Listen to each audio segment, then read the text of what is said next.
Hello YouTube world, my name is Nicholas Montez and you're watching my YouTube channel, Nicholas Montez. Sorry, that was inappropriate of me. Again. Welcome back to my YouTube channel, everybody. I'm so excited to have y'all back here together again. And in today's video, I'm so sorry. We're doing another end of the month, end of the summer, end of the season list, ranking all 24 summer movies that I have seen from the worst to the best.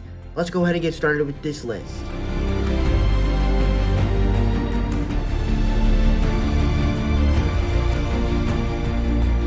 Now for me, Persuasion was just a film that was just so off-brand for me. It's like it had an interesting concept, but it's like the whole movie just felt so slow. It didn't really feel entertaining. It was just weird to me. So for me, I just could not really get into this movie as much as everyone else.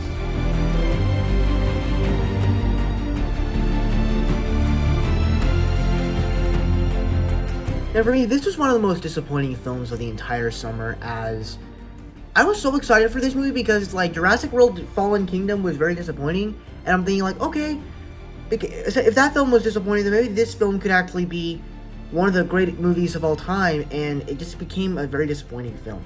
Now of course it is cool to see the Jurassic Park characters and the Jurassic World characters in one movie together. It's of course fun with all that, and there's definitely tons of action sequences that are fun to watch. But besides that, the entire story just doesn't really take the concept of dinosaurs in the real world. It's like, of course it's cool to see dinosaurs in different locations, but they don't really use the story. It's kind of like Fallen Kingdom, just more failed. And so I think this was a very disappointing movie, but I still think it was still very enjoyable. It's kind of like the F9 of the summer for this year.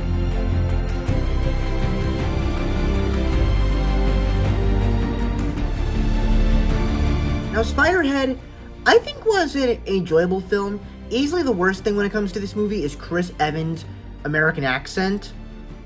Definitely one of the worst. There are some stuff that happens in the movie that is kind of funny, but it's also just very obnoxious and kind of very critical. And I'm not the biggest fan of those types of plot lines, but overall, the movie kind of works, but on its own terms, I guess. I don't know. I didn't really like it that much.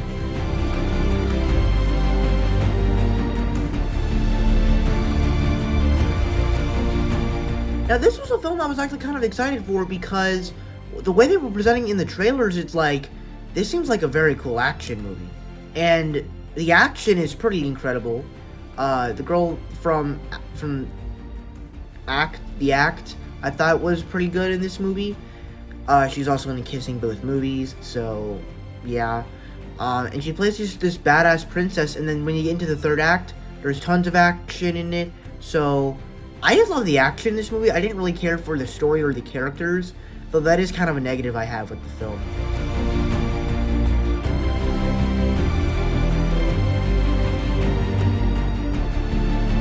Now this was a movie that I was so excited for. One of the most anticipated films of 2022. For the summer, and it just became one of my most disappointing films, along with Jurassic World Dominion, because there was so much stuff you could have done with this movie, making Thor the buffest character there is, introducing Gore the God Butcher with Christian Bale, bringing Jane Foster as Mighty Thor in, and just doing all this stuff, and they just kind of ruined it. And basically they did too much on the humor. That's one thing they ruined.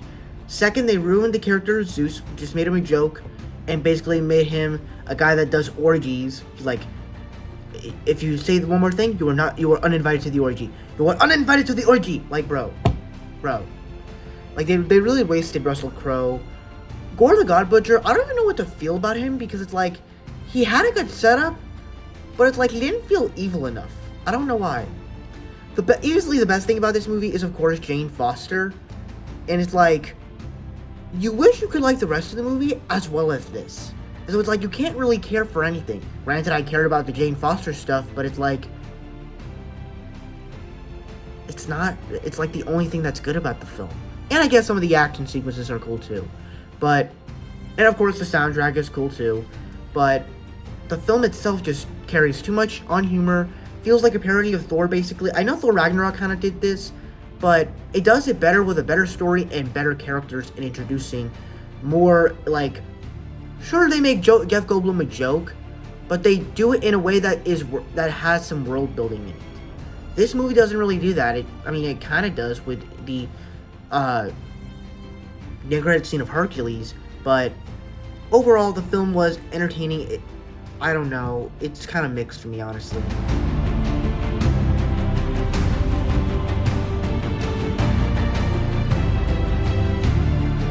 Now, this was another film that I did like. I would say that from here on out, these are movies that I would give a positive review to, and Hello, Goodbye, and Everything in Between is a movie that I do actually kind of enjoy. It's not like cinema. It has some good relationships with Jordan Fisher and Jordan Fisher and all these in this girl. They all have great relationships, but it's not my kind of movie. It has great chemistry, but once again, not my kind of movie though.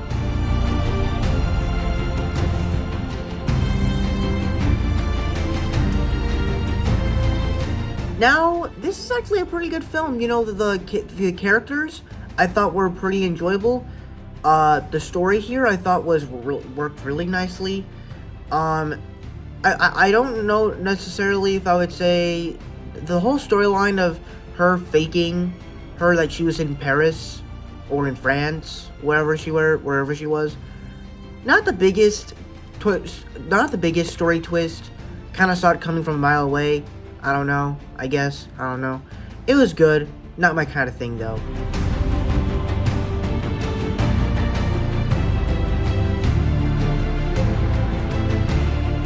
Now, The Sea Beast, I thought this was a pretty good film. You know, it actually had some pretty cool animation, it had some cool action, and it actually had a pretty good story that I found to be quite endearing, so I actually enjoyed this one.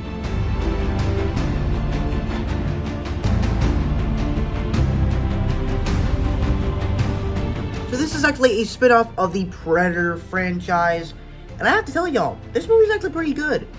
First off, the way that it's discussing of the Predator and hunting is just really good, as it takes place a million years ago, and you have all this character that feels a little bit like Pocahontas, though it feels like I'm watching the movie Pocahontas, except placed in with the Predator movie, and I don't really want to feel that way when I'm watching it. And I think the other thing is, like, the whole movie, they're just trying to hit trees, hunt animals, when you don't really know the whole story, when you're just gonna hunt a predator. So that's kind of what makes the movie a little bit weird for me.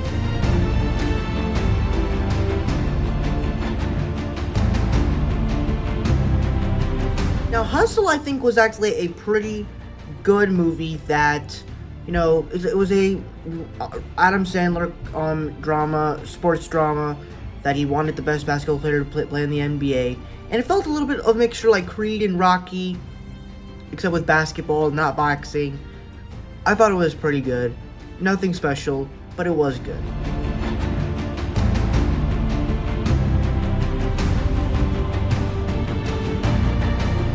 Now, if I'm being honest, this is one of the stupidest movies that I've ever watched in history, where these guys are trying to score with this girl, and the girl thinks that he's going to destroy her, and he thinks that they're threats, but then he realizes that they just want to have sex with her. They don't want to hurt her, they want to have sex with her. Like, bruh. They're just, oh my gosh. And the humor in this film, like, they are just so creepy, but at the same time, it's done in funny ways. It's like, it's all clever. At the same time, it's like, it's stupid. It's not supposed to have a compelling plot or story.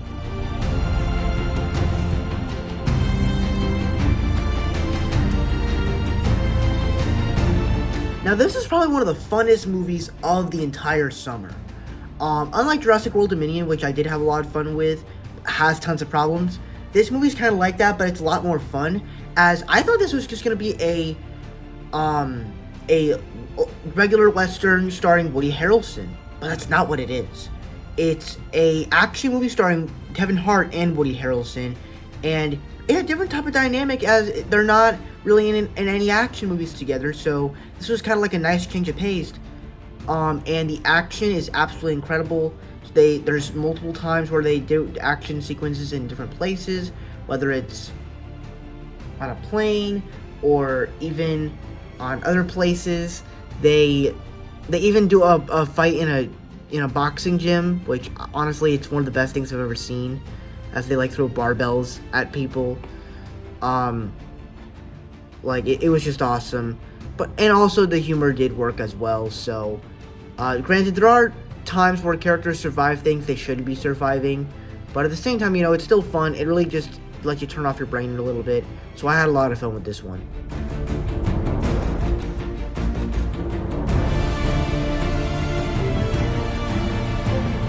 Now this one I thought was pretty good.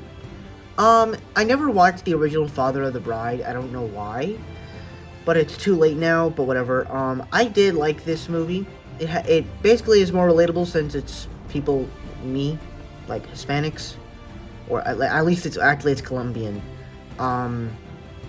So I thought it was a good story, pretty good characters, kind of emotional. You kind of cared for the characters in the story, so I liked it.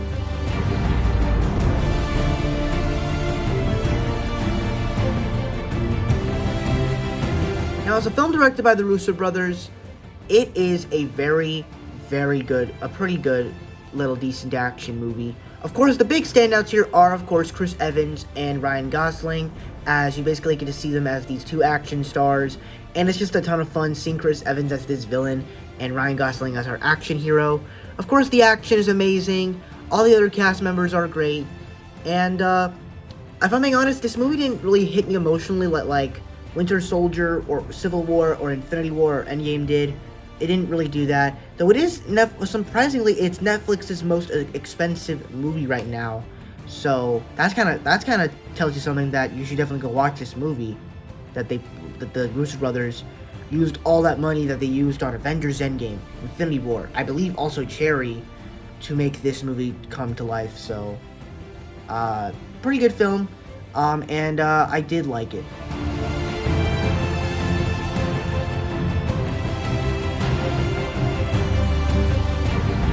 Now, technically, I saw this movie more as a retro release because I didn't see the movie until like a couple weeks ago. So, what are my thoughts on The Black Phone? I thought that this was a very good horror film. Of course, Ethan Hawke plays a great performance in this creepy guy, coming off from Moon Knight as playing Arthur Harrow. He just does a great performance in this film as this very creepy guy. And even the characters, this movie reminds me a lot like It, where you do good characters, but you also do great with the horror aspect and villain aspect of the film. And I really enjoyed that about this movie. And because you cared about the characters, you cared about the relationships, you cared about all that. At the same time, it does take a little bit slow at times. It does get a little bit boring. But at the same time, it is still a good movie that I do recommend.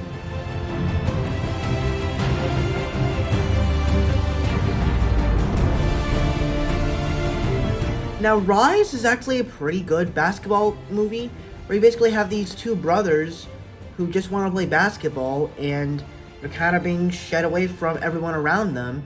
And it's honestly interesting, as it is kind of a movie that's based on real life events, but also just based on of what happens in real reality in the world right now. So I kind of think it's a cool little film to explore that.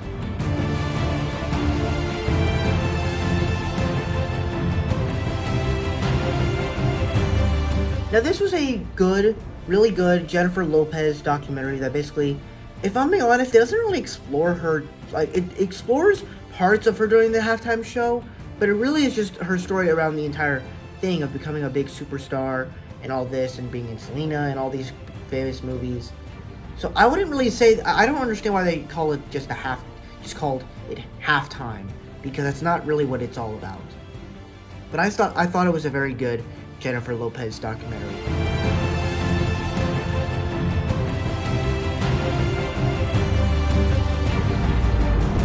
Now, this film actually had a lot of fun aspects to it, as you basically explore these two people who just want to win the lottery. If I'm being honest, I have not watched this movie since I first saw it, so I don't really remember certain details about this movie, but I remember that it involves them wanting to win the lottery, but then there's these other kids that are involved, and I did remember liking the film a lot, so it does go high up on the list.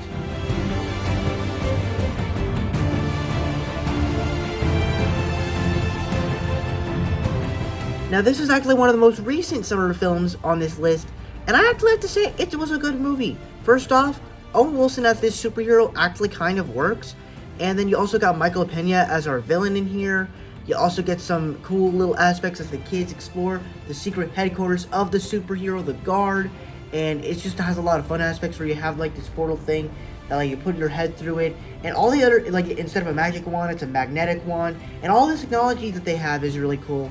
And they use it in all sort of fun ways, and even some of the action I thought was pretty fun and cool. And even Michael Pena, even though he's not playing Luis from Ant-Man, he's still playing that charismatic guy, the charismatic villain that you like. So he's annoyed, but he's likable at the same time. So I kind of like that. I guess one of the things I didn't like about the film is just the main story itself. It treated like it was something cool, but then it just kind of failed a little bit, and then also the CGI of the suits and stuff kind of failed a little bit, but overall I thought it was a pretty good film.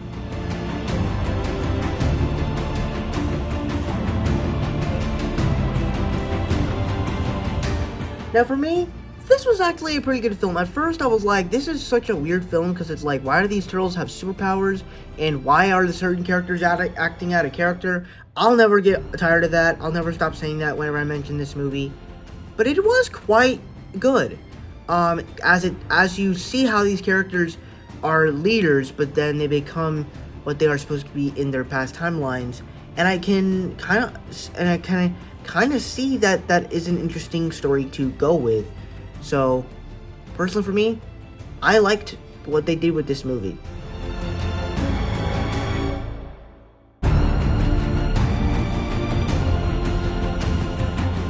Now, this is much like Black Phone, this is another retro movie release as, first off, Austin Butler as Elvis. Amazing performance, and all the stuff that he went through, like not Austin Butler, Elvis himself, was kind of, just makes you kind of feel bad for the guy as he took drugs and pills, and if you saw him on his last day of his show, it's like he was very bloated, and it's like he wasn't in the best state of his life. It's like you kind of feel very bad for him. Tom Hanks as Colonel Tom Parker, pretty good performance. It was kind of cool to see a different role as him. I kind of got a Penguin vibe from him when he had the fat suit on or something. I thought it just gave off Penguin vibes from the Batman. Really good performance though, so I really liked Elvis. And also, of course, the music is, of course, great too.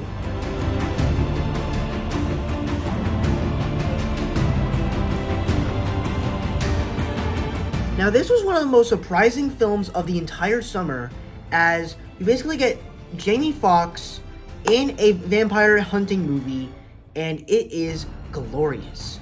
Obviously, you do get some fun stuff with the characters, with Jamie Foxx's character and the little sidekick, but the best thing when it comes to this movie is that the action is absolutely incredible. You do like some jokes, you do like the characters, but the action is absolutely superb, as you'd think because you're fighting vampires it wouldn't really be as exciting, but it's so worth it.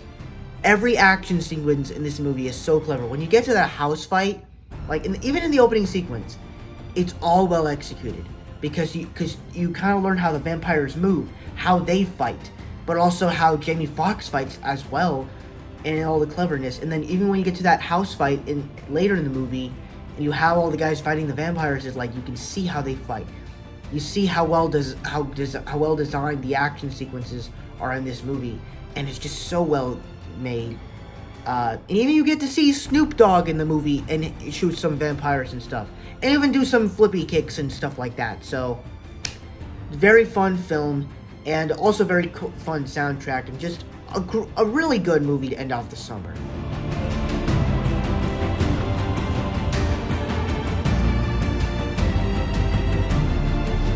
Alright, now, this was a movie that I was a little bit disappointed with when I first saw it. I mean, obviously, I still do like it. It's obviously my number 2 favorite movie of the summer movie season.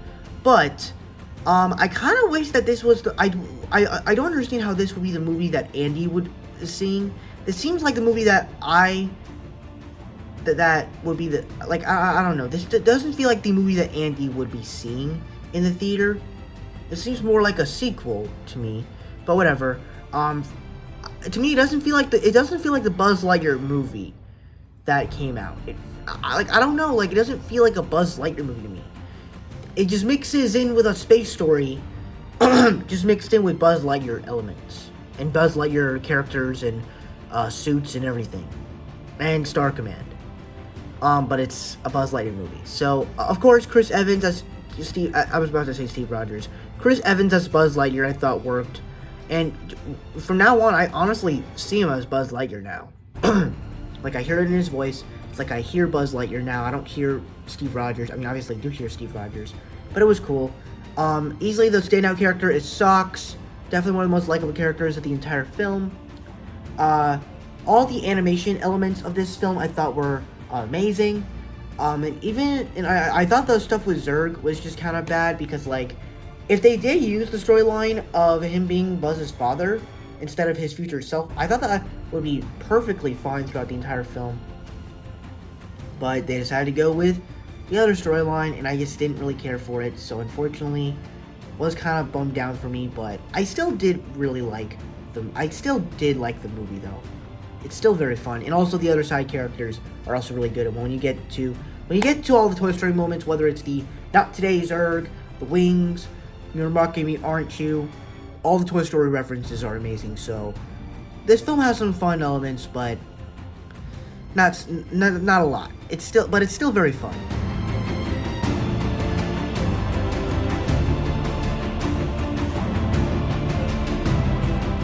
Now, this is such a great movie where you explore this girl where her parents will not let her be who she is. Let her do her own thing. Because her parents just have this belief that it's evil. And throughout the entire film, it's like you care about the characters, you care about the situations that are going on, and like it's just all careable. So this is definitely a must-watch movie for you guys to end off the summer. And that's pretty much my ranking of all the movies of summer of 2022. Thank you guys so much for watching. I really hope you enjoyed. Don't forget to like, comment, and subscribe. All my social media stuff is in the about section over there. And I'll see you guys in the next video. Bye-bye.